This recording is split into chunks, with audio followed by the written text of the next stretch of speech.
नमस्कार, मी ईशा जगताप हितगुज मध्ये आपलं स्वागत आहे। या विशेष कार्यक्रमातून आपण निरोगी आरोग्याची गुरुकिल्ली मिळवतो थेट तज्ञांकडून। काही आजारांना जन्मतः जडलेले असतात, त्यांवर जर वेळेत उपचार मिळाले नाहीत तर पुढे ते वाढू शकतात आणि म्हणूनच त्यांवर वेळेत उपचार करण्याचं मोठं आव्हान डॉक्टरांपुढे असतं। आज आपण नवजात बाळाला असलेल्या हृदयविकारांबद्दल आणि त्यांवरील उपचारांबद्दल तज्ञांकडून सविस्तर माहिती मिळवणार आहोत। आजच्या कार्यक्रमात सहभागी झाले आहेत डॉक्टर स्नेहल कुलकर्णी। नमस्कार डॉक्टर, कार्यक्रमात आपलं स्वागत आहे। धन्यवाद। डॉक्टर स्नेहल कुलकर्णी या मुलुंडमध्ये असलेल्या फोर्टिस हॉस्पिटलमध्ये पीडियाट्रिक कार्डिओलॉजीच्या संचालक आहेत। बाल हृदयरोग क्षेत्रात त्यांना तब्बल 20 वर्षांहून अधिक प्रदीर्घ असा अनुभव आहे। मुंबईतील आघाडीच्या बाल हृदयरोग तज्ञांमध्ये त्यांचं नाव आवर्जून घेतलं जातं। जन्मतः जटिल हृदयविकार असलेल्या मुलांमध्ये वेळीच निदान आणि इंटरव्हेन्शनल उपचार करण्यात त्या पारंगत आहेत। जन्मतःच हृदयविकार असलेल्या प्रौढ व्यक्तींवर सुद्धा त्या उपचार करतात। त्यांनी स्वतः अनेक नामांकित अशा संस्थांमधून प्रशिक्षण घेतले आणि आता त्या वैद्यकीय पाठ्यपुस्तकांमध्ये प्रकरण लिहिणाऱ्या आणि राष्ट्रीय आंतरराष्ट्रीय जर्नल्समध्ये 40हून अधिक लेख प्रकाशित करणाऱ्या मान्यवर तज्ञ आहेत।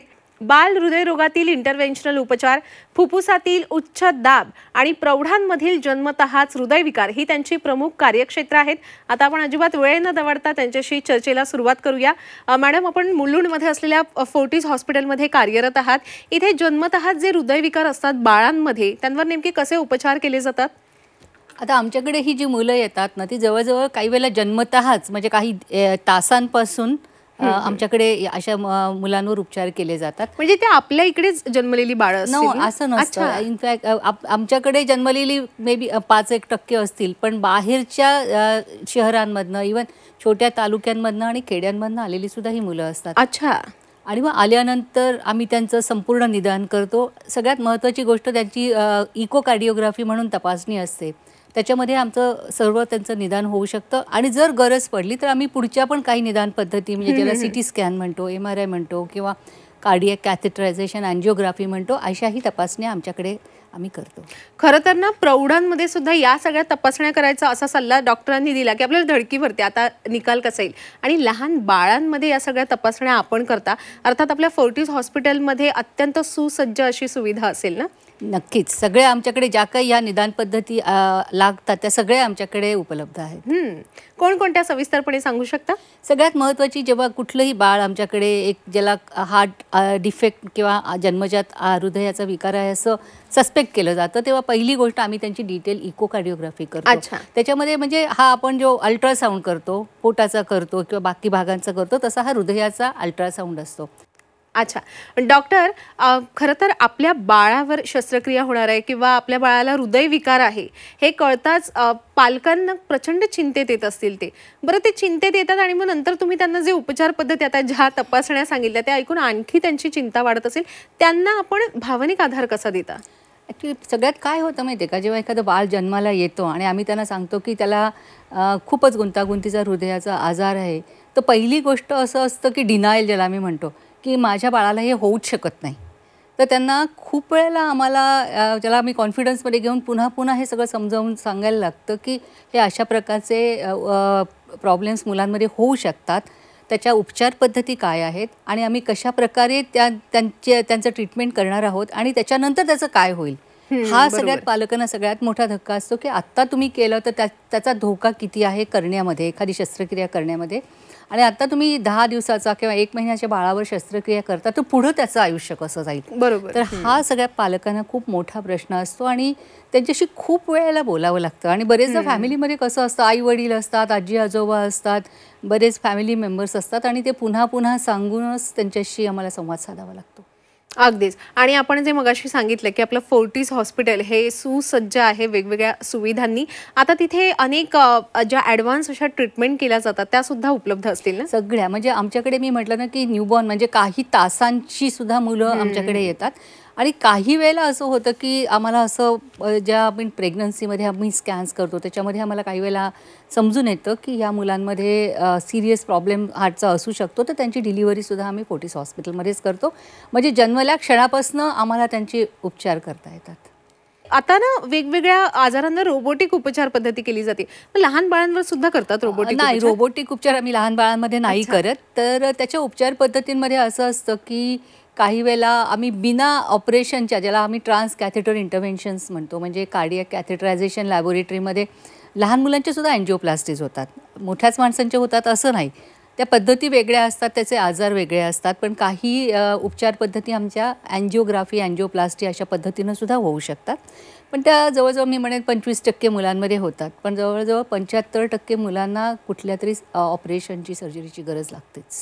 अच्छा, खरं तर आपली जेव्हा सर्जरी होते किंवा कोणतेही आपल्यावर उपचार होतात तेव्हा त्यानंतर आपल्याला त्यातून बरं व्हायला सुद्धा वेळ लागतो. नक्कीच. त्यात लहान मुलं किती वेळात बरे होतात? इनफॅक्ट लहान मुलांमध्ये ना, ज्याला मी रिकव्हरी म्हणतो, ती खूपच लवकर होते. कारण ते सगळं त्यांचं ग्रोईंग एज ह्याच्यामध्ये रोगप्रतिकार शक्ती खरंच चांगली असते. अच्छा. आणि त्यांचे तसे बाकीचे अवयव, म्हणजे त्यांना असोसिएटेड बाकीच्या अवयवांमध्ये प्रॉब्लेम्स असण्याची शक्यता पण खूप कमी असते.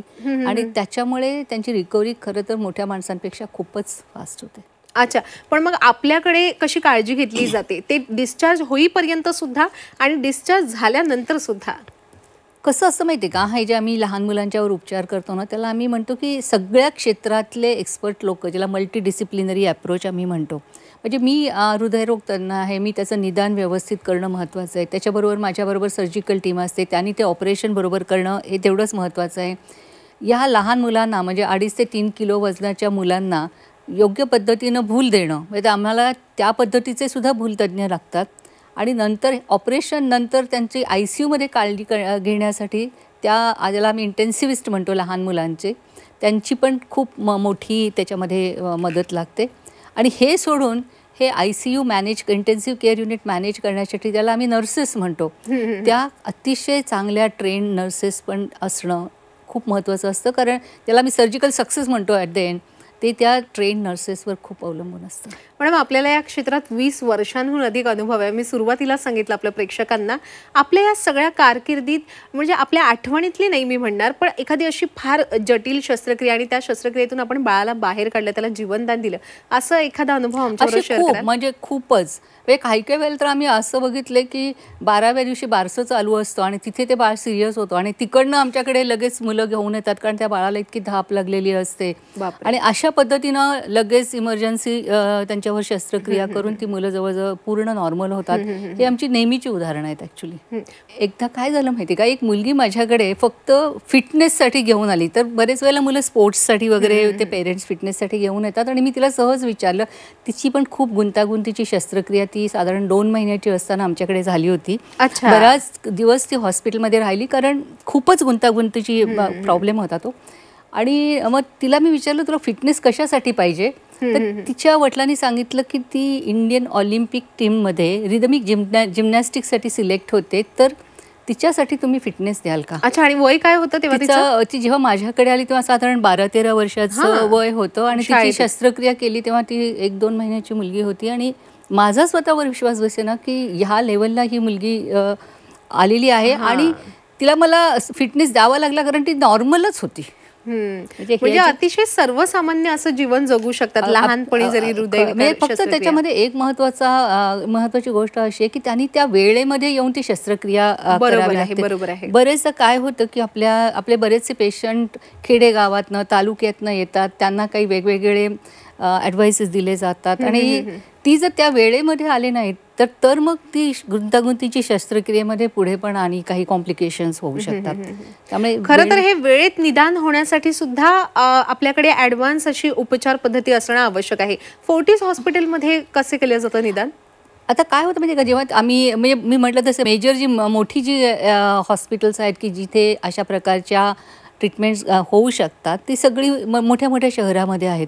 त्यामुळे आम्हाला पेरिफेरीमध्ये जाऊन बरेचदा कॅम्प्स करावे लागतात, त्याची जनजागृती करावी लागते. तिथे जे गव्हर्मेंटबरोबर काम करणारे इव्हन आशा अंगणवाडी वर्कर्स असतात, त्यांच्याबरोबर सुद्धा आम्ही काम करतो. आणि त्यांना काही रेग्युलर आमचे शिक्षणाचे जे प्रोटोकॉल्स कसे काय काय असतात ते आम्ही त्यांना शिकवतो. आणि त्यांना बरोबर घेऊनच आम्हाला पुढे जावं लागतं. त्यामुळे मग ती थोडी जनजागृती होते लोकांमध्ये, ज्याला अवेअरनेस प्रोग्राम म्हणतो. आणि बरेचदा आम्ही असं करतो की ज्यांच्या शस्त्रक्रिया झाल्या आहेत आणि ज्यांच्या व्हायच्या आहेत, अशी जर मुलं एकत्र आली तर त्यांना त्याचा कॉन्फिडन्स जास्त होतो की ही ज्या मुलांच्या शस्त्रक्रिया झाल्या ती जर मुलं इतकी चांगली झाली तर आपलाही बाळ तेवढं चांगलं होऊ शकेल. तर हे खूप महत्त्वाचं असतं. खरं तर ज्या व्यक्ती आपल्यापर्यंत पोहोचू शकत नाहीत उपचारांसाठी अशा दुर्गम भागात आपण पोहोचता. आणि आता इव्हन ते टेलिमेडिसिन वगैरे अशाही गोष्टींचा आम्ही थोडासा वापर त्याच्यामध्ये करतो. टेलिमेडिसिन म्हणजे तिकडे तुमच्याशी लोक बोलतात किंवा त्यांचे रिपोर्ट्स दाखवतात आणि इथून आम्ही त्यांच्याशी बोलत राहतो. तर तो एक म्हणजे त्यांचा आमच्याबद्दल बरोबरचा एक संवाद तेव्हापासूनच चालू होतो की हॉस्पिटलमध्ये येण्याआधीपासून जो संवाद होतो. तर हल्ली टेलिमेडिसिन मुळे सुद्धा आमचा हा रीच म्हणतो आउटरीच. पण मॅडम बाळामध्ये निदान कशा प्रकारे केलं जातं की याला हृदयविकार आहे, काय लक्षण? आता ऍक्च्युली हा सगळ्यात मोठा भाग आहे माहितीये का, कारण आमच्याकडे जेव्हा पेशंट येतो तेव्हा आमच्याकडे सगळ्या उपचार पद्धती उपलब्ध आहेत. त्याच्यामुळे त्यांच्यावर आमच्याकडे आल्यानंतर उपचार करणं खूप सोपं आहे. पण ते बाळ आमच्यापर्यंत येणं हाच एक मोठा प्रवास पेरेंट्ससाठी आणि त्या बाळासाठी असतो. त्याच्यामुळे जन्मल्या आणि बाळ बोलू शकत नाही, त्यामुळे आपल्यालाच बघावं लागतं की त्याच्यामध्ये काय असू शकेल. बरोबर आहे. तर काही वेळेला मुलं जास्त निळी असतात, त्यांचं ऑक्सिजन लेवल कमी असतं, त्यांना दूध त्वचेचा रंग निळा होतो, म्हणजे जे नॉर्मल ऑक्सिजन सॅच्युरेशन. पण हे रक्त कमी असण्याचं पण लक्षण, रक्त कमी असतो किंवा त्यांचं शुद्ध अशुद्ध रक्त एकमेकांच्यात मिसळतं किंवा फुफ्फुसात रक्तच जात नाही शुद्ध होण्यासाठी, अशी बरीच कारणं असतात. तर मग त्याला आपण पल्स ऑक्सिमेट्री म्हणतो. आता कोविड काळामध्ये सगळ्यांना माहिती आहे पल्स ऑक्सिमेट्री. तर हे पल्स ऑक्सिमेट्री स्क्रीनिंग जर सगळ्या जन्मलेल्या बाळांमध्ये केलं तर खूप हृदयविकार आपल्याला जन्मताच समजू शकतात. अच्छा, अगदीच. डॉक्टर, आता अनेक आपले पालक सुद्धा हा कार्यक्रम बघत असतील आणि त्यांच्या दुर्दैवाने त्यांच्या मुलांमध्ये सुद्धा हृदयविकारचं निदान झालेलं असेल, पण घाबरण्याची काही गरज नाहीये, कारण इतके ॲडव्हान्स ट्रीटमेंट सुद्धा त्यावर उपलब्ध आहेत. अशा सर्व पालकांना आपण काय सांगाल? तर त्याची आमची काही लक्षणं असतात की जर त्यांना दम लागत असेल, छातीमध्ये धडधड करत असेल किंवा तो मुलगा नॉर्मल मुलांच्या सारखा सगळ्या स्पोर्ट्समध्ये भाग घेऊ नाही शकत असेल किंवा कधी त्याचं ऑक्सिजन सॅच्युरेशन कमी होत असेल, तर अशा वेळेला त्वरित तुम्ही तुमच्या हृदयविकार तज्ज्ञांकडे जाऊन त्याची तपासणी करा. आणि त्याचा जो एक अगदी पहिली उपचार निदान पद्धती आहे ती म्हणजे इकोकार्डिओग्राफी. आणि महाराष्ट्रात सध्या प्रत्येक जिल्ह्यामध्ये अशा प्रकारचे तज्ज्ञ अवेलेबल आहेत. तर तिथे ती तपासणी करून जर त्याला पुढच्या उपचारांसाठी काही गरज लागली तर त्यांनी पुढे मोठ्या सेंटर्समध्ये येऊन त्याचे उपचार करून घेते. पण असं नाही होऊ शकत का की जेव्हा एखादी स्त्री गरोदर असते तेव्हा जेव्हा सोनोग्राफी केली जाते तेव्हाच नाही कळू शकत का की बाळाला हृदयविकार आहे? अतिशय चांगला प्रश्न आहे, कारण आम्ही बरेचदा जेव्हा लहान मुलं जेव्हा काही दिवसांच्या मुलांमध्ये आम्ही सांगतो की हा असा हृदयाचा प्रॉब्लेम आहे, तेव्हा पहिला प्रश्न पेरेंट्स आम्हाला विचारतात की आमच्या इतक्या सोनोग्राफी झाल्या होत्या मग तेव्हा कळलं नाही का?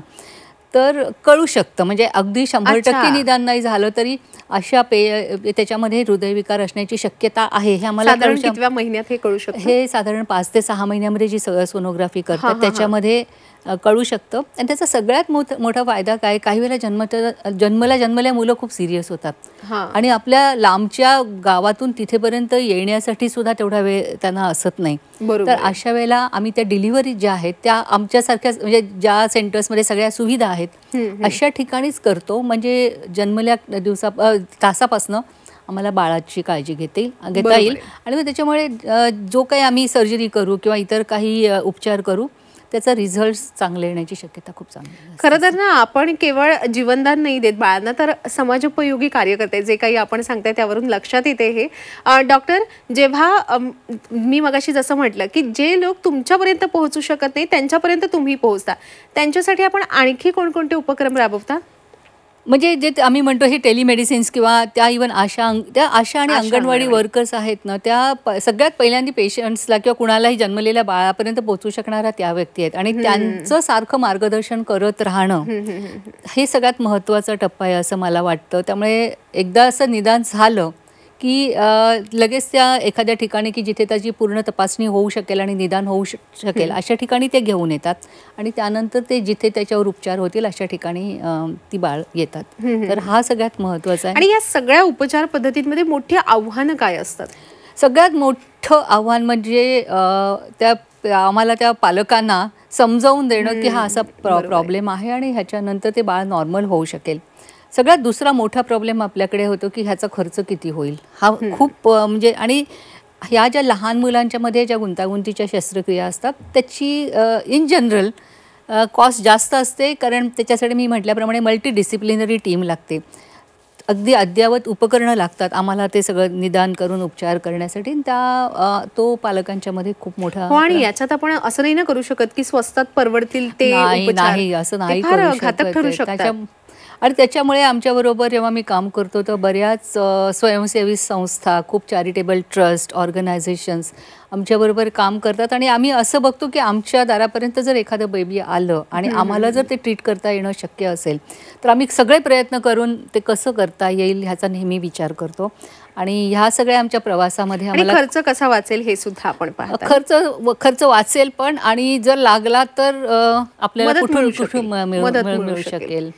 अगदी सगळ्या गोष्टी. डॉक्टर, आपण प्रौढांमध्ये जे जन्मतःच हृदयविकार असतात, आणि म्हणजे एक उदाहरण द्यायचं झालं तर एखाद्या 22 वर्षीय तरुणीला जन्मतःच हृदयविकार असेल पण त्याचं निदान झालेलं नसेल आणि मग 22व्या वर्षी तिला त्रास होत असेल तर अशा व्यक्तींवर पण आपण उपचार करताना नक्कीच. आणि आता ही ना एक त्याला नवीन ब्रँड ज्याला आम्ही ग्रोन अप कंजेनायटल हार्ट डिफेक्ट्स असं म्हणतो. तर बरेच वेळेला काय होतं की एस्पेशली प्रेग्नन्सीमध्ये, कारण जेव्हा रेग्युलर तपासणी होतात त्यावेळेला कळून येतं की काहीतरी हृदयामध्ये प्रॉब्लेम आहे. किंवा आपल्याला ह्याच्यासाठी करिअर, ज्याला मी करिअर काउन्सिलिंग म्हणतो, तुम्ही इंटरव्ह्यूसाठी जातात आणि त्यावेळेला जर तुम्हाला कळलं की तुमच्या एक्झामिनेशनमध्ये तुम्हाला हार्ट डिफेक्ट आहे, तो काही वेळेला ती रिजेक्ट पण होऊ शकतो. बरोबर. तर हा एक खूप मोठा प्रॉब्लेम आहे. आणि आता त्याचं प्रमाण कमी होईल, कारण आता नवीन म्हणजे लवकरात लवकर आपण ते निदान कसं करू आणि त्याचे उपचार कसे करू ह्याच्या आपण ज्या पद्धतीनं आपण हे सगळं काम करतोय. पण हा मोठा प्रॉब्लेम आहे. आणि काही वेळेला काय होतं की जेव्हा त्याचे उपचार करायचा ती वेळ निघून गेलेली असते. त्यामुळे बऱ्याच मुलांच्या मध्ये किंवा अशा जे तुम्ही म्हणताय 20-25 वर्षाच्या मुलांमध्ये आम्ही काही करू शकत नाही, कारण ते परमनंट डॅमेज झालेलं असतं. आणि काही वेळेला आम्ही काही करू शकत नाही त्या मुलांमध्ये, आणि आम्हाला त्यांना फक्त मेडिसिन्स वर ठेवायला लागतं. म्हणजे त्यांचं हृदय तोपर्यंत सुदृढ कसं राहील याची तुम्ही काळजी घेऊ शकता. अगदीच. आपल्या फोर्टिस हॉस्पिटलमध्ये रुग्णाची काळजी कशी घेतली जाते डॉक्टर?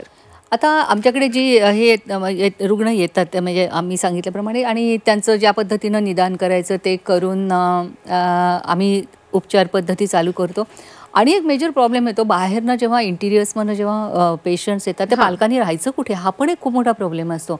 आणि त्यामुळे सगळ्या मोठ्या रुग्णालयांना त्या काळासाठी म्हणजे काय 10-15 दिवस असेल ते रुग्णांच्या नातेवाईकांनी राहण्याची सुद्धा आम्हाला सोय करावी लागते. मग कुठे करता ही सोय? आमच्याकडे असे स्पेशल आम्ही काही वॉर्ड्स किंवा काही ठिकाणं असे आहेत, डॉर्मिटरीज सारख्या गोष्टी की जिथे रुग्णांनी, कारण काय होतं बरेचदा तुमचा जो ट्रीटमेंटचा किंवा उपचारांचा खर्चापेक्षा मुंबईत 15 दिवस राहण्याचा खर्च पालकांचा जास्त असतो. तर त्याचीही आम्हाला सोय करायला लागते. आता एक सर्वात महत्त्वाचा प्रश्न डॉक्टर, की जन्मतःच नाही म्हणजे मला जन्मतःच हृदयविकार नाहीये पण मला आयुष्यात पुढे कधी होणार नाही असं नाहीये, ते होऊच नाही मला कधी, माझं हृदय कायम सुदृढ राहावं यासाठी आपण काय मार्गदर्शन कराल? आता जन्मतः नाही तुम्हाला हृदयविकार ही सगळ्यात उत्तम गोष्ट आहे. आणि जर त्या पुढे होऊ नये असं वाटतं तर ज्याला आपण रेग्युलर तुमचं एक्झरसाइज, आपण लाईफस्टाईल मॉडिफिकेशन असं म्हणतो, तुमच्या खाण्यावर तुम्ही किती बंधन घालू शकता. बरोबर. आणि सगळ्यात महत्त्वाचं म्हणजे तुम्ही रेग्युलर तुमचं स्पोर्ट्स ऍक्टिव्हिटीमध्ये किंवा काही तुमचे योगा सक्रिय राहायला पाहिजे, हे सगळ्यात महत्त्वाचं आहे. हीच आहे सुदृढ जीवनशैलीची गुरुकिल्ली जी आपण आम्हाला दिली आहे. डॉक्टर, आज आपण या ठिकाणी उपस्थित राहिलात आणि आपल्या सर्व प्रेक्षकांना एवढं मोलाचं मार्गदर्शन केलं त्याबद्दल मी आपले मनापासून आभार व्यक्त करते. धन्यवाद. प्रेक्षक हो, आता वेळ झालेली आहे इथेच थांबण्याची. ताज्या घडामोडींसाठी नेहमीच पाहत रहा झी 24 तास.